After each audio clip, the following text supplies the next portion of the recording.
Vous êtes de plus en plus nombreux à nous suivre et à participer à l'évolution de la chaîne Afrique N24, et sincèrement nous tenions à vous en remercier.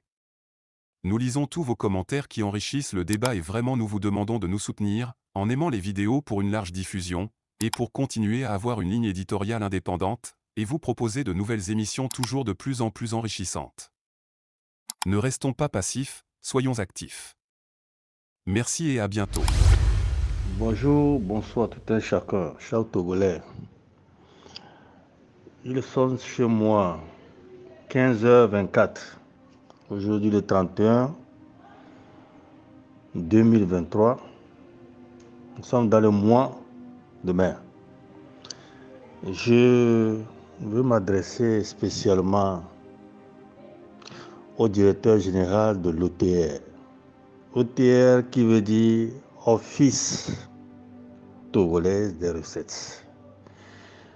Donc si nous comprenons bien le mot office, qui veut dire le bureau, ou bien lieu, ou bien un service, togolais, notre pays, notre patrie. Les recettes, vous comprenez, c'est l'argent, c'est les biens. Donc celui qui est chargé de cela, je vais m'adresser à lui. Si je ne me trompe pas de nom, ça doit être un certain Chaudier, monsieur Chaudier.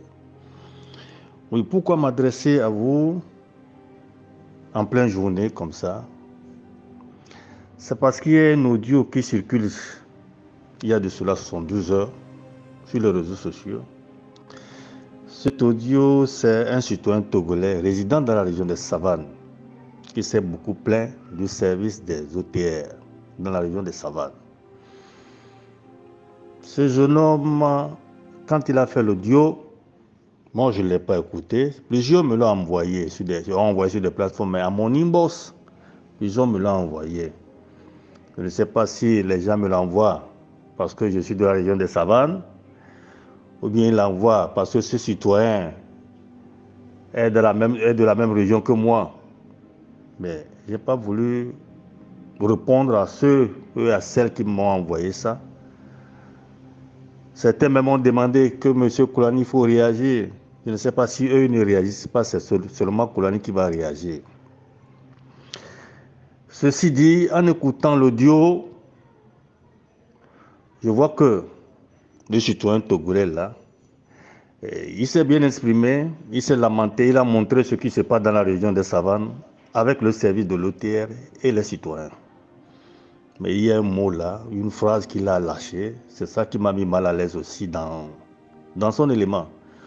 Le fraude fiscale, des fois il faut l'accepter. Non, vous voyez, nos jeunes frères qui acceptent que le fraude, il faut l'accepter, le vol, il faut l'accepter. Comme ils sont habitués avec le fraude électoral, ils pensent que le fraude fiscal aussi peut être accepté. Ça, tout son élément est bien, mais ça là, je ne le tolère pas. Qu'il enlève, qu'il présente les excuses à tous ceux qui ont écouté son audio. Ceci dit, le directeur général de l'OTR, sans vous mentir, la première fois que vous m'avez marqué, c'est encore sur les réseaux sociaux que j'ai vu votre visage, où vous étiez en train de verser du champagne sur la tête. Je pense que c'est le directeur régional de la région des Savanes, de l'OTR, qu'il a fait un bon boulot et que vous étiez très très content. Il y avait à côté de vous le feu ministre là, Tank Pandjalal. Il paraît que c'était lui le PCA de l'OTR, ça veut dire PCA qui veut dire président du conseil d'administration. Mais je me suis dit, ça c'est quoi? Moi je pensais que les jours qui devaient suivre, le chef de l'État devait vous démettre de votre service. Parce que prendre du champagne pour verser sur un individu en tenue, je dis bien en tenue de service, payé par l'argent du contribuable, nous ne sommes pas d'accord. Mais on vous a laissé faire. Et ce monsieur sur qui on a versé cette champagne-là, il souriait. Voici le service qu'il est en train de rendre aux citoyens de la Savane qui sont en train de se plaindre. Donc j'ai voulu m'adresser à vous, que vous preniez soin de regarder concrètement ce qui se passe dans la région Savane. Parce que dans l'audio du jeune homme, ils sont révoltés. Ils se permettent même de dire qu'ils peuvent s'organiser pour attaquer ce service. Là, ce n'est pas bien. Ce n'est pas des citoyens comme ça que nous voulons. Bien sûr que la Constitution dit ceci. Quand un seul citoyen togolais se lève, il se plaint, il faut l'écouter. et le faire comprendre la situation. Nous savons que la région des savanes est actuellement sous l'état d'urgence sécuritaire. Même le jeune homme l'a dit, après l'état d'urgence sanitaire pour tout le Togo, c'est l'état d'urgence sécuritaire qui se place dans la région des savanes, compte tenu des djihadistes. Bonsoir la famille. Vidéo là, il ne faut pas traîner avec. Partagez ça, pam. Parce que l'heure est grave. C'est pas bien du tout. On ne peut pas dire que nous sommes dans une zone d'insécurité. On a déclenché ce qu'on appelle...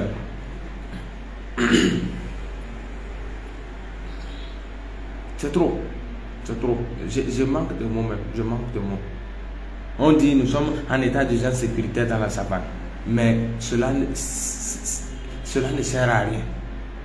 Parce que la situation de la population n'inquiète personne. On a une situation. Vous-même, vous savez que dans la savane, ça ne va pas. Au moins que certaines institutions de l'État nous aident, au moins nous, la population, à survivre. On ne veut pas vivre comme les autres, on veut survivre. Tu vas mener une petite activité où tu n'arrives même pas à joindre les deux bouts. La douane te poursuit à longueur de la journée, comme si tu as volé. Tu ne peux pas aller payer une marchandise à 50 cents, rentrer à Dapong sans être poursuivi. C'est quoi? C'est quoi? Hein? C'est quoi juste? C'est quoi le problème? Qu'est-ce qui ne va pas? Dans cette situation où nous sommes dans la savane, vous ne pouvez pas avoir pitié de nous un peu? Hein? Et un petit commerçant qui va transporter des bagages qui ne vaut pas 300 000. La douane l'arrête, il dit de payer 3 millions. À bas. Ça là, c'est au quotidien. C'est bon. C'est bon. Vous voulez encourager comment la population? Vous voulez qu'on soit encore dans les rues, non? Qu'on sorte, mobiliser les jeunes sortis dans les rues pour qu'on sache vraiment que ça ne va pas. Après, vous allez dire oui, il y a la situation sécuritaire, vous sortez, les djihadistes profitent pour rentrer entre vous. Et puis après, c'est ceux qui ont organisé ces marches-là, vous allez les mettre en prison. C'est ça que vous voulez? Sinon, je ne comprends pas. Je ne comprends pas pourquoi c'est comme ça. Quand même. C'est quoi? La douane, c'est quoi au juste? Est-ce que tout cet argent-là, vous amenez ça au trésor? Vous faites ça, vous prenez ça, vous faites encore le pain, vous draguez nos copines, vous nous narguez dans les boîtes de nuit, partout. C'est ça. Continuez. Quand les jeunes vont sortir à Dapong ici pour revendiquer contre la douane, vous n'aurez pas à dire que nous sommes imposés dans la savane. Nous avons trop souffert et nous gardons notre souffrance là comme ça. Parce qu'on n'a pas de soutien. La savane, c'est le commerce ici. Nous faisons que le commerce. On n'a rien. Il n'y a aucune institution de l'État ici qui nous aide. Il n'y a rien ici. On n'est pas dans le plan. On nous a oubliés.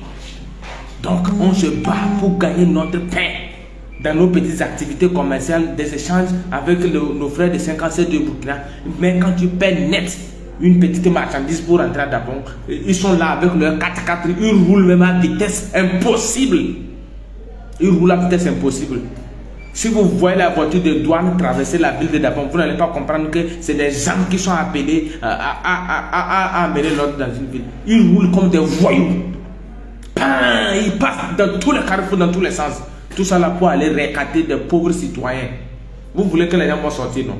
Vous voulez que les jeunes vont sortir pour réclamer ça? Vous allez dire que oui, c'est de l'indiscipline. Quelque chose, c'est sorti ici, c'est rentré là-bas. C'est ce que vous voulez, non? Si la douane n'a pas détruit ce pays, vous n'allez pas comprendre. On veut la paix, c'est pour ça qu'on fait comme si rien n'était. Mais nous souffrons et personne depuis là ne prend des initiatives pour nous sortir de cette situation. Il y a des taxes à gauche, droite. Tu ne sais même pas par où passer. Si ce n'est pas la douane, c'est l'hôtel. Si ce n'est pas l'hôtel, c'est la mairie. Mais vous encouragez comment l'entrepreneuriat? Vous dites que tout le monde ne peut pas être salarié, on n'a pas refusé. Mais quand tu transportes tes bagages pour vendre, il ne faut pas que la douane te bouscule à longueur de la journée quand même là. Ah bah, ces marchandises-là passent où? Ça passe où pour aller? Ça passe où pour aller? Ça passe où pour arriver à Saint-Cassé? Ça passe où? C'est pas le port, ça quitte. Ça, on ne te donne pas ça là-bas. C'est quelle histoire ça? Ils ont horreur au pain. Ils ont horreur au pain. Au tissu. Il y a des marchandises que tu ne peux pas aujourd'hui vendre librement. On te poursuit de gauche-droite. C'est quoi même? C'est quoi? Vous voulez qu'on va manger quoi aujourd'hui dans la savane? Les gens nous poursuivent dans toutes les zones. Tu ne peux pas cultiver librement. D'ailleurs, même la pluie, même c'est un problème. Tu fais une petite activité, hôtel te poursuit, jeune entreprise, tu n'as même pas encore une bonne clientèle, on ne te connaît pas encore, mais hôtel est là aux fesses. La Caisse nationale de sécurité sociale est là, il faut cotiser. C'est quoi même? C'est quoi? Vous voulez qu'on va vivre comment juste? Dites-nous, qu'on abandonne, qu'on meurt, et vous allez dire quoi? Ne soyez pas étonnés que les jeunes d'après aujourd'hui sont dans les drogues. Ne soyez pas étonnés. C'est un comportement comme ça. Vous désorientez la jeunesse. Vous nous enlevez l'espoir qui nous restait. L'unique espoir qui nous restait là, vous enlevez tout. Vous nous enlevez tout. Non, c'est pas sérieux. Il faut que ça s'arrête. Il faut que ça s'arrête. Au moins, encouragez-nous à rester sur le droit chemin. On ne vous demande rien, pas plus que ça. L'État ne peut pas nous embaucher tous. On ne peut pas tous servir dans l'État. Mais c'est le privé qui développe le pays. Si vous ne savez pas, je vous le dis. C'est le privé qui développe le pays. Mais si vous n'allez pas permettre au privé d'opérer librement, ça ne peut pas aller. Et sachez, dans un pays où il n'y a pas de fraude fiscale, ça ne marche pas. La fraude, c'est une bonne chose. Vous voulez dire quoi? Hein? Il faut parfois frauder.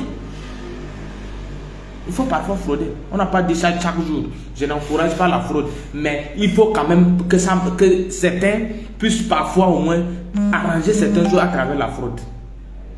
Vous pensez qu'on va faire tout dans la règle et puis on peut voler dans la savane ici? Oh, vous fatiguez trop les commerçants. C'est pas bien.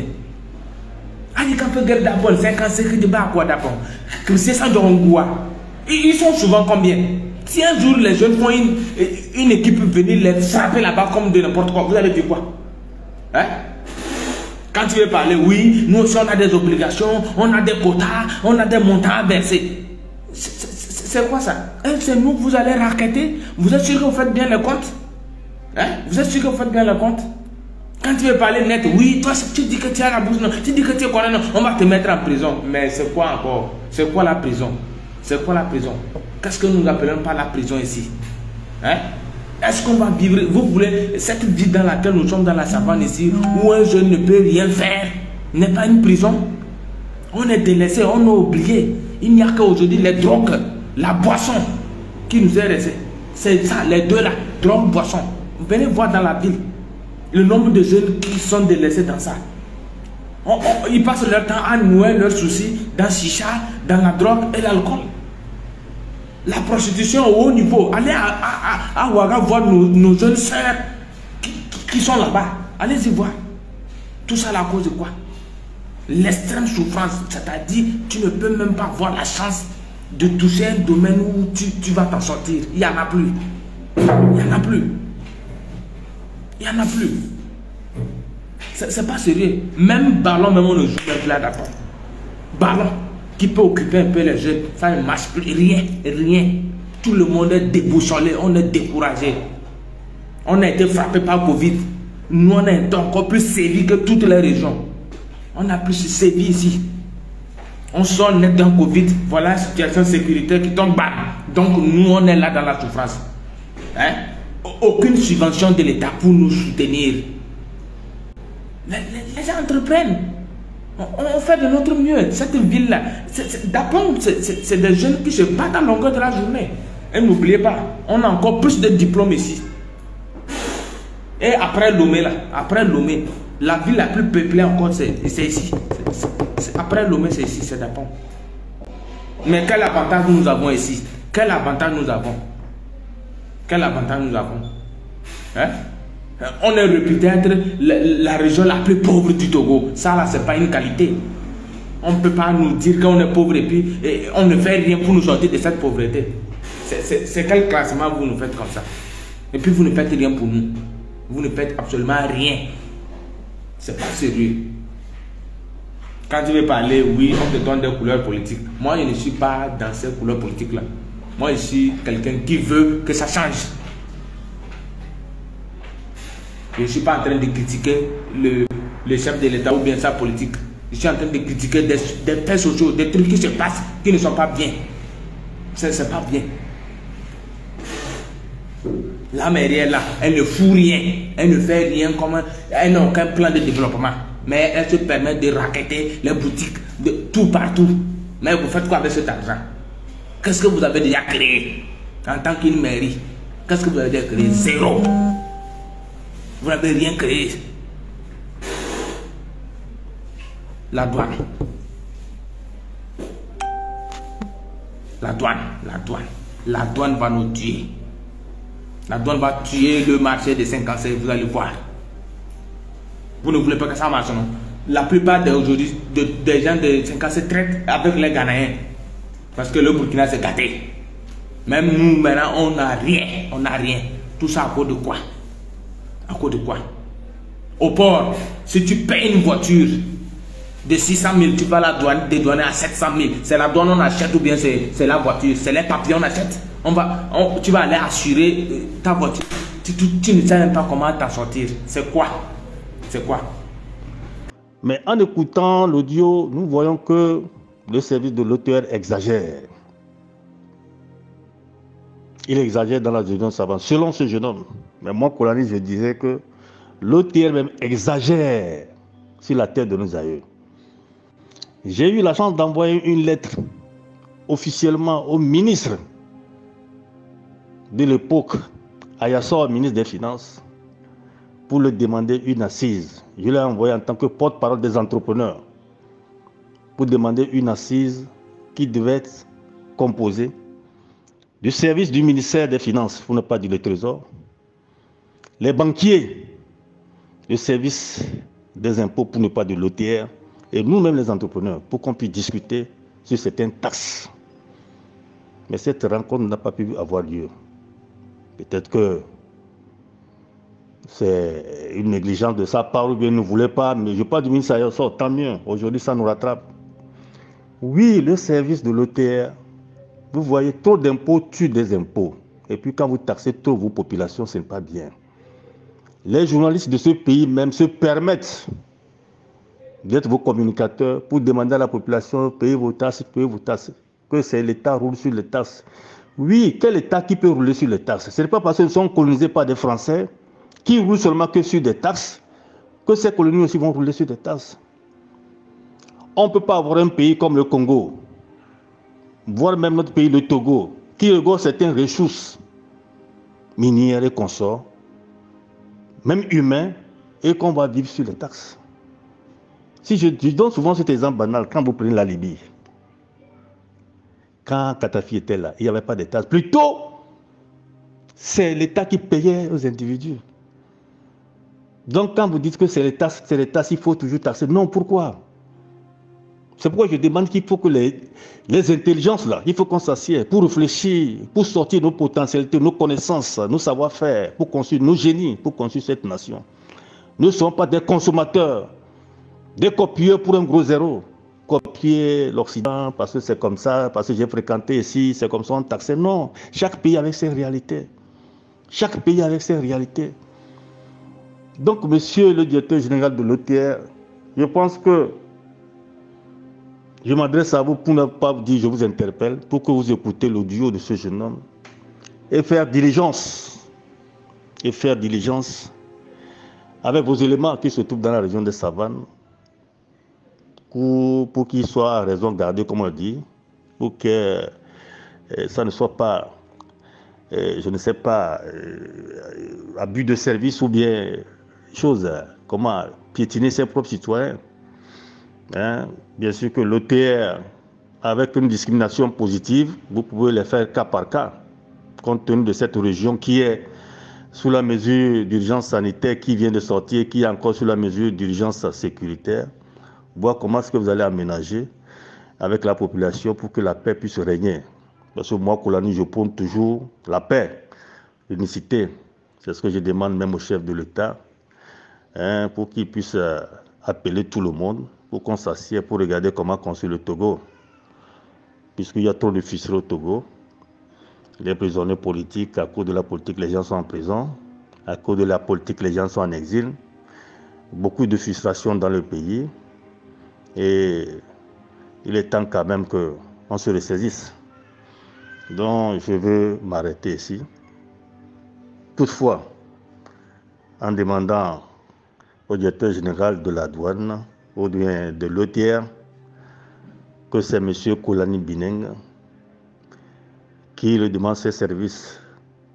Et s'il n'a pas écouté l'audio de ce jeune homme, je pense que son service de renseignement peut me chercher pour que je puisse lui donner l'élément et voir dans quelle mesure nous pouvons mettre nos génies, nos connaissances et donner de l'harmonie dans cette région.